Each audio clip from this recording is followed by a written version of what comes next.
총선이 끝난 지 오늘로 닷새가 지났는데 대통령실은 인선과 조직 개편 모두 아직 뚜렷한 방향을 잡지 못하는 분위기입니다.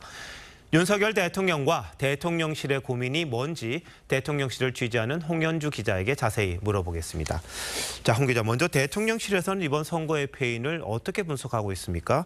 앞서 보도에서도 보셨는데 국가의 큰 시스템 변화에 집중하다가 자영업자나 소상공인들을 챙기지 못했다.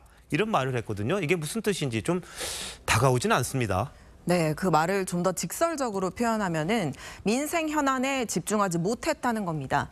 그동안 노동개혁과 교육개혁, 의료개혁까지 거시적인 방향에 집중하다 보니 국민, 특히 서민이 체감하는 민생을 상대적으로 챙기지 못했다는 판단입니다.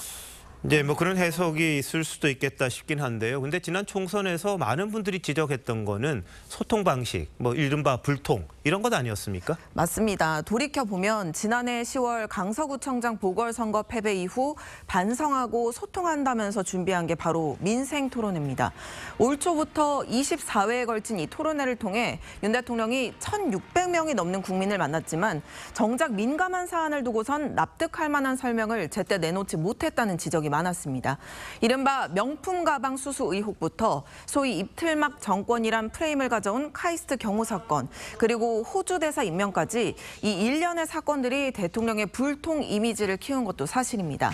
앞서 보도해드린 도어 스태핑 재개 검토나 바깥 민심을 대통령에게 직접 보고하도록 하는 법률 수석 신설 검토도 이런 불통 이미지를 해소하지 않고선 국정 쇄신 효과를 보기 어렵다는 공감대에서 추진되는 걸로 봐야 할 것 같습니다. 뭐 사실 여부를 떠나서 일종의 프레임에 말려 들어갔다 이런 이야기도 하긴 합니다. 근데 다만 뭐 그걸 극복하지 못했으니까 총선에서 진 게 아닌가 싶긴 한데 변화와 국정 쇄신의 모습을 가장 잘 보여줄 수 있는 게 바로 인선 아닙니까? 당초 주말에 하겠다 그랬잖아요. 근데 왜 이렇게 늦어지는 겁니까? 뭐 문제가 있습니까?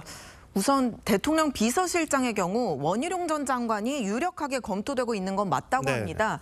다만 언론 보도를 전후해서 여러 의견이 대통령실에 전달이 되고 있다고 하는데요. 당내 몇 안 되는 대권 주자를 비서실장으로 두는 게 맞냐는 지적부터요.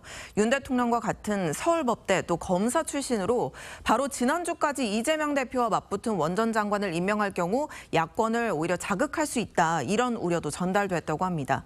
국회 인준이 필요한 총리는 더더욱 인선이 쉽지 않은 상황입니다. 대통령실 관계자는 여당과 야당, 국민까지 3자를 만족시켜야 하는 인선이라고 표현했는데요. 그래서 후보군을 넓히는 게 불가피하고 또 이런 과정에서 하마평만 쏟아지는 걸로 보입니다. 자, 근데 민주당 이재명 대표 이야기 한번 해볼까요? 총선 이후에 뭔가 사회적 이슈에 대한 조정자 역할을 하려는 듯한 그런 모습을 보이거든요. 특히 의정 갈등과 관련해서는 의정 갈등 공론화 특위를 제안했는데 이건 어떻게 봐야 합니까? 이재명 대표 입장에선 이 거대 야당 의석을 배경으로 좀 더 정치적 발언을 확대할 필요가 있다고 판단한 걸로 보입니다.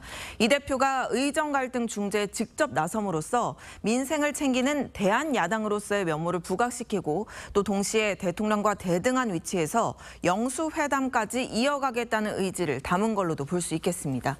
또 해석의 영역이긴 합니다만 이런 모습들이 부각되다 보면 본인을 향한 사법 리스크가 희석되는 효과를 노린 것 아니냐 이런 의견도 있습니다. 네, 여권은 참 답답할 것 같아요. 인선 또 조직 개편도 해야 하는데 야당과의 관계 설정도 상당히 중요한 부분인데 고민이 많을 것 같습니다. 자, 홍 기자 잘 들었습니다.